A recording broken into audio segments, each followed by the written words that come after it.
ہے, ان کی satellite net work ہے وہ بہت زیادہ ایکوریٹ ہے, اور ان کو پتہ ہوتا ہے کہ ایران کے جو لیڈرز ہیں ان کی موومنٹ کیسے ہو رہی ہے اور وہ کہاں کہاں پہ ہیں. یہ بات جو ہے بڑی حیران کن ہے, اور ایران بھی اس بات پہ بہت زیادہ ان کی جو افسران ہیں ان میں غصہ ہے کہ اسرائیل کی جو موساد انٹیلیجنس ایجنسی ہے وہ اتنی زیادہ ایران کے اندر کیسے انٹیگریٹڈ ہے. جب اسرائیل نے حملے شروع کیے ایران پہ 12-13 جون کو, تو تب سے جو ہے وہ دوسری طرف جو ہے وہ اسرائیل کی جو انٹیلیجنس آپریٹرز تھے انہوں نے بہت سارے جو ہے فوجی جو ٹاپ سولجرز ہیں ان کو مارنا شروع کر دیا. تو یہ ساری جو کاروائیاں اسرائیل کر رہا ہے سے نہیں کر رہا, یہ جو انٹیلیجنس سولجرز تھے یا انٹیلیجنس آفیسرز اسرائیل کے ایران میں اتنے عرصے سے ہیں, ان کو انفارمیشن دے رہے ہیں, یہ ایران کی جو IRGC کا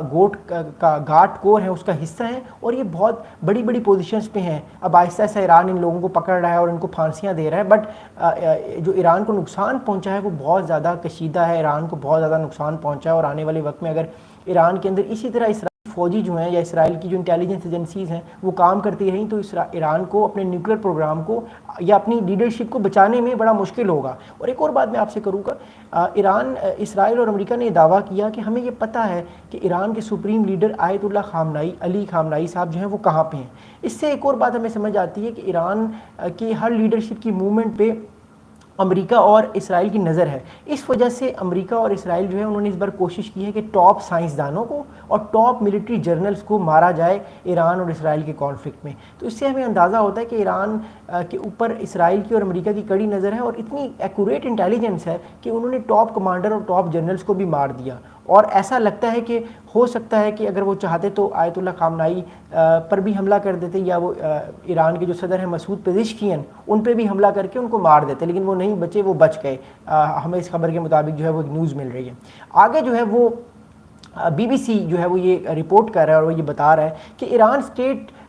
فارس news agency close to the Revolutionary Guard says that on 16 June 6 bombs targeted both access and entry points of a secret underground facility in Tehran where Pezeshkian was attending an emergency meeting of the Supreme National Security Council. اس کا مطلب ہے جو مسعود پزیشکین پہ جو حملہ ہوا ہے, جو اسرائیل نے حملہ کیا ہے, ظاہری بات ہے اگر وہ بنکر جو ہے زمین کے نیچے وہاں پہ بھی یہ اگر کارروائی ہو رہی تھی کسی سیکرٹ جگہ پہ, تو اسرائیل کو اس چیز کی انفارمیشن تھی, تبھی تو انہوں نے اس پہ حملہ کیا ہے. اس سے یہ بھی ہمیں بات ثابت ہوتی ہے کہ اسرائیل کی جو ایک انٹیلیجنس ہے وہ بہت زیادہ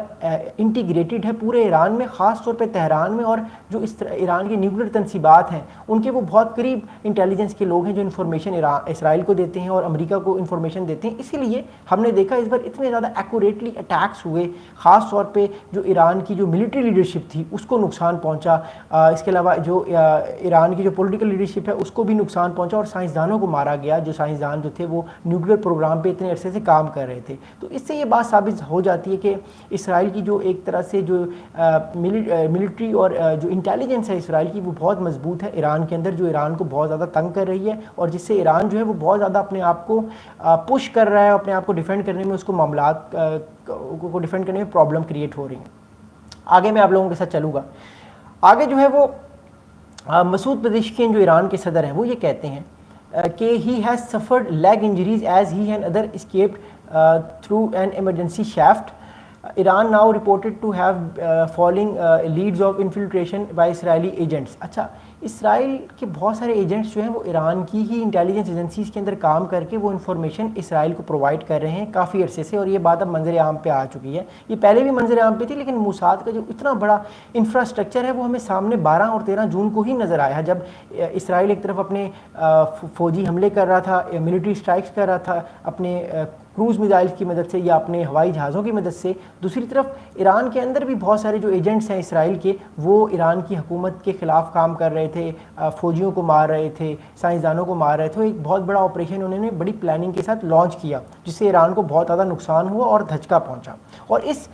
ہی دوران 16 جون کو جب ایک میٹنگ ہو رہی تھی 3 دن کے بعد, جب 3 دن تک یہ جنگ چلی, تیسرے دن جب یہ میٹنگ ہو رہی تھی, ایک ہائی اسٹیک سیکرٹ میٹنگ, تو اس وقت بھی جو ہے وہ ایک اٹیک ہوا جس میں جو صدر پزشکین وہ بچ گئے, ان کی جو ٹانگیں ہیں وہ تھوڑی سی زخمی ہوئی اس حملے میں, لیکن اوور آل وہ بچ گئے اور وہ بھاگ کے کسی اور سیف مقام پہ وہ چلے گئے. تو یہ ساری جو چیزیں ہیں یہ ہمیں اس چیز سے ہمیں اندازہ ہوتا ہے کہ اسرائیل کی جو ایک طرح سے سیٹلائٹ نیٹ ورکنگ ہے, اسرائیل کی ایک طرح سے جو ان کی ٹیکنالوجی ہے, جو امریکہ کی ان کو جو سپورٹ ہے وہ اتنی زیادہ ہے کہ اسرائیل کی نظر ہوتی ہے ایران کے سارے لیڈرشپ پہ, ایران کی ملٹری لیڈرشپ کی موومنٹ پہ, اور خاص